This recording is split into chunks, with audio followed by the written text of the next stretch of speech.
Assalamu alaykum va rahmatullohi va barakatuh. Xattabi Qurolliq qo'zg'olon harakatlarining doisi nomli kitobni o'qishni boshlaymiz. 8-qism 4-bob Sharqiy oldingi safda qo'zg'olonning kengayishi. Partizanlik urushi deganimiz tayyorlik oz. O'zi ojiz turib ko'p kishidan tashkillanib, ilg'or texnika va yuqori saviya bilan tayyorlangan qo'shinga qarshilik ko'rsatishning bir shaklidir. U qo'zg'olon harakatlariga nihoyat mos keladi. Bu urushda partizanlar zamonaviy qurollarga qahramonlik orqali qarshi turdi. Kuchli chog'da dushmandan, ojiz chog'da hujumdan yiroq turdi. Dushmanni qansirtish uchun ba'zida to'plashidi, ba'zida tarqoq harakat qiladi. Lekin ular har joy, har makonda urush irodasidan yanmaydi. Ular nihoyat jasoratli bo'lib, qayerda bo'lsa dushmanning ma'naviyatini sindirib, kuchini qo'rtadigan bir turkum qurolliqlar orasiga g'arq bo'ladi. General Van Fein Giaf 20-asrning 20-yillarida Ispan kuchlari Rifqa 2 nuqtadan ilgirlagan. Birinchi nuqtasi Rifning sharqiy tarafidagi mililiyadan boshlangan bo'lib, armiya har xil qurollar va zambiraklar bilan qurollangan. 26 ming askardan tashkillangan armiyaga general Slifcher qo'mondonlik qilgan edi. Ular 1920-yili dekabrda Beni Ulishik andin Beni Amir qabilasini bo'ysundirdi. 1921-yili yanvarda Said Ihsain ve Rasi Afrov rayonini ishg'ol qildi. 1926-yilda Qal'aya qabilasi, janubda Beni Buyahya qabilasini ishg'ol qildi. Ispanlar shu rayondagi Ibn Tayyib va Daryosh kentidagi markazlarini mustahkamlagan bo'lsa-mu, bu tajovuzchilikni ishga oshirgan edi. Anval shu vaqtda Timsiman tog'lari bilan chegaradosh Beni Ulayshil qabilasidagi bir tashlandiq yezi bo'lib, Beni Said tubliklariga tava Ibn Tayyib shahridan 16 kilometr, Daryosh shahridan 35 kilometr yiroqlikda bo'lib, uni Mililiyadan 16 kilometrlik egizpaz tog' yo'li ayirib turadi.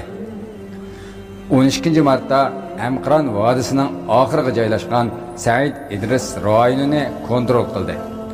Jazmanki ishg'oliyat qor bo'ronlari 1921-yili 6-iyunda Albodenar tog'larining keynidagi rayonlardan boshlab Adahar Abron cho'qqisiga yetib borgan edi.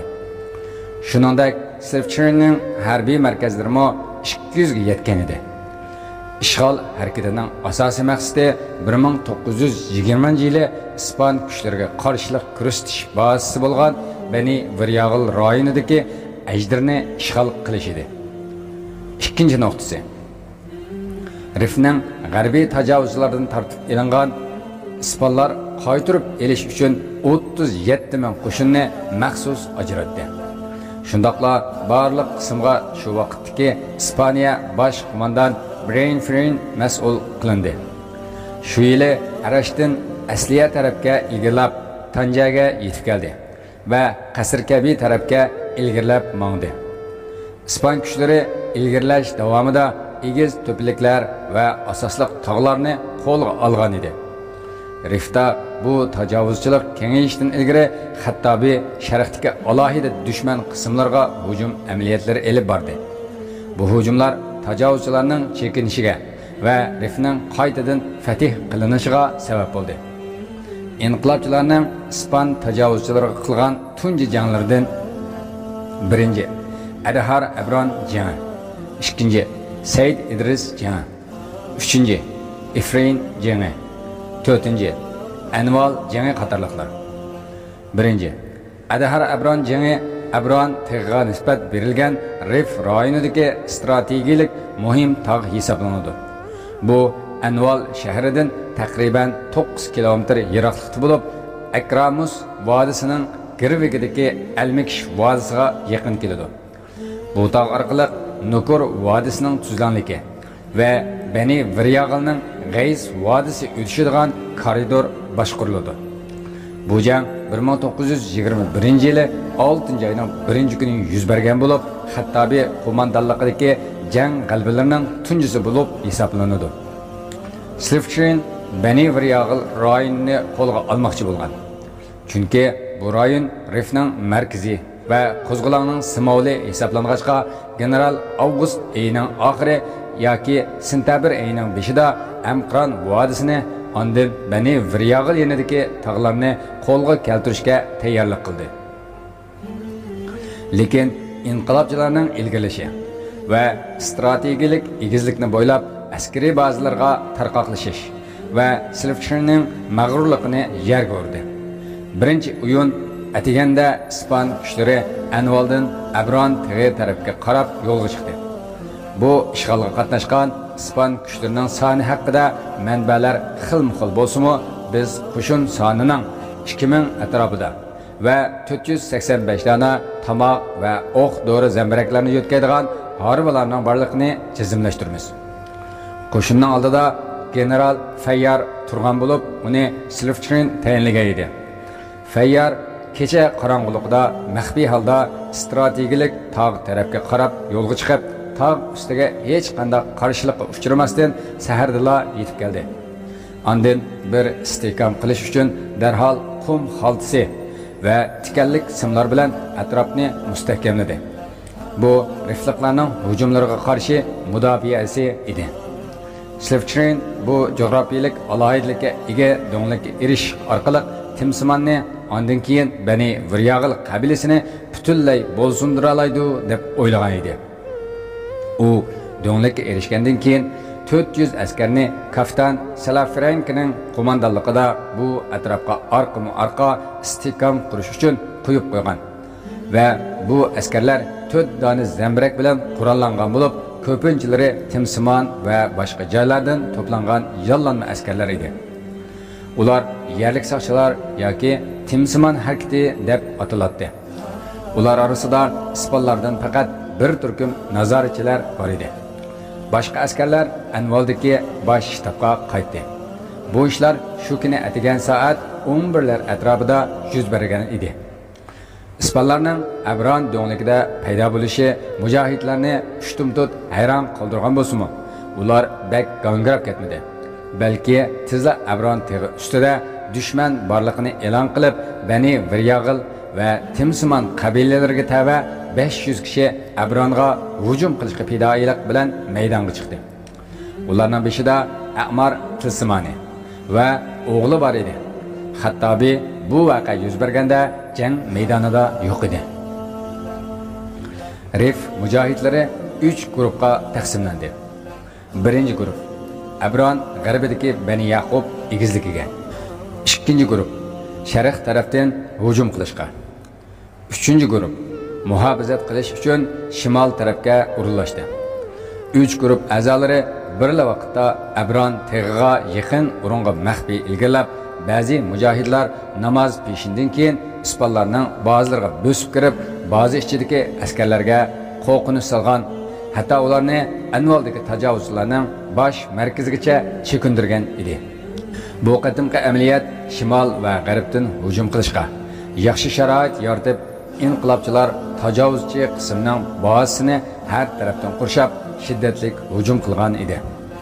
Ammo yerlik soqchilar va Timsimon a'zolari bu shiddatli hujumga taqobil turolmay, ispanlarga qarshi inqilob qilib, mujohidlar bilan bir safda turishni qaror qildi. Jang jarayonida mujohidlar barliq o't kuchini ispanlarning bazasiga qaratganligi va dushmanning yollanma askarlaridan bir qancha kishining isyon qilishi bilan ispan qo'mondoni Salafranka qo'shinini kontrol qilolmadi. Shundaqla mujohidlarning qat-muqat hujumlari ostida dushman qo'shinini kontrol qilish plani mag'lub bo'ldi. Hatto askarlari qirg'in qilindi. Jang 2 soat davomlashibla mujohidlarning g'alabasi bilan oxirlashdi. Ispanlardan 150 dan ko'proq askar o'ldirildi. Ularning ichida 6 yuqori darajalik generallar edi. Hayot qolganlari qochib qutuldi. Mujohidlardan faqat 4 kishi shahid bo'ldi. Bularning ichida A'mar Tilsimoni va o'g'limi bor edi. 1921 yılı 8 iyun Sirfçinin tayyorlagan dokladida mujohidlar 4 dona zambirak, 300 miltiq, 360 dona zambirak o'qi, 12 ming riyal ispan puli va bir qism chedir, dora va yemakliklarni g'animat olgan. İspanlarga Abron tig'ida qilingan hujum mujohidlarning cho'ng g'alabasi bo'lib, ularning ma'naviyatini oshirgan va qizg'inligining eshishi sabab bo'lgan edi. Banu Ayyash o'z kitobida timsimon ayollarning ham jangga qatnashganligini va mujohidlarning ma'naviyatini ko'tarishda ko'rinarli rol o'ynaganligini tilga olgan. Ayollar jang maydonidan egiz do'ngliklarga chiqib, mujohidlarni shijoatlantirish uchun she'rlarni o'qiydi. Keyincha bu jang shu ayollarning aytgan yerlik she'rlar orqali tarixda yod nomi bo'lib qolgan edi. Ikkinchi, Said İdris Jan 1921 yılı 15 iyun. Adahar Obran do'nligi fatih bo'lgandan keyin Said İdris qirg'iqqa joylashgan qo'shinga yordam yo'li ochilgan edi. İnqilobchilar atisi 1921 yılı 2 iyun. Mujohidlarning qizg'inligi eshib turgan paytda Said İdris'tagi ispanlar bazasiga hujum elib bordi. Lekin bu hujum amaliyoti muvaffaqiyatli bo'lmadi. Çünkü İspan kurashchi aeroplanlari va dengiz armiya jang kemalari mujohidlar atgan zambirak bombalarni kontrol qilib olgachqa ba'zi ziyonlar yuz berdi. Adahar Obran va tunji Said İdris janglari haqida to'xtalgan manbalarning ko'pinchisi bosh qo'mondon Xattobiyning bu jangga qatnashmaganligini xotirlaydi. Chunki Xattobiy shu vaqtda Qoma tag'idagi qurultayga qatnashmagan qabilalarni to'plash va saflarni birlashtirish tayyorlik xizmatlari bilan oldirish bo'lgan bo'lib, dal bu paytda Obran tig'ida rifliqlarning safar quchqanlik xabari tarqalish bilan har qaysi qabilalar Xattobiyning inqilobiga orqama-orqa qaytishga boshladi. Shunga Adahar Abron va Said İdris jangi Rif jangining avvalgi uchquni va yurish qilish nuqtasi hisoblanadi. Ba'zilarning deyishicha, bu bosqichda mujohidlarning soni 3000dan 4000gacha bo'lgan. Xattobiyy Said İdrisga qiladigan hujumni qaytadan planlab, eng avval tajovuzchilarning Anvaldagi bosh shtabidan keladigan ta'minotni uzishdan boshlagan. 15-iyunda 200 dona otliq mujohidni Said İdrisdagi ispanlar markazining azroq yiroq o'rniga o'rinlashtirdi. Mujohidlar daraxt va o't cho'plar orasiga yoshirinib Said İdrisdan muhosirani echishga harakat qilayotgan ispan armiyasiga qarshi pistirma qurgan edi. Bu qatimqi amaliyotda tajovuzchi askarlardan 200 atrofida o'lib yordar bo'ldi. Ammo mujohidlardan faqat 8 kishi shahid bo'lgan edi. Mushu amaliyotdan keyinla tajovuzchi askarlari Said İdrisdan chekindi va Anval rayonining shimolidagi sahil tog'lari azod qilindi.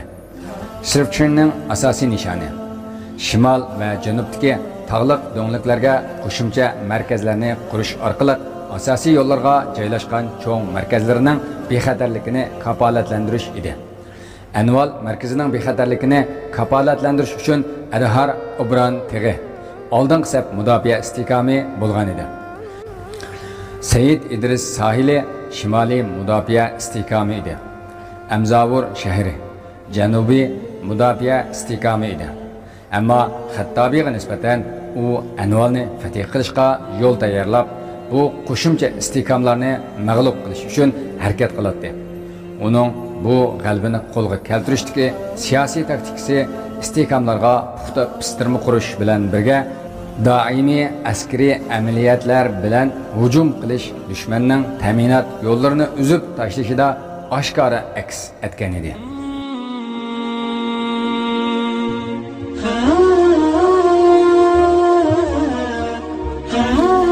Hurmatli anglovchilar, Xattobiyy qurolliq qo'zg'olon harakatlarining doisi nomli kitobning anglatishi bu yerda tugadi. Kelar qatim ko'rishguncha Alloh omonat. Assalomu alaykum va rahmatullohi va barakatuh.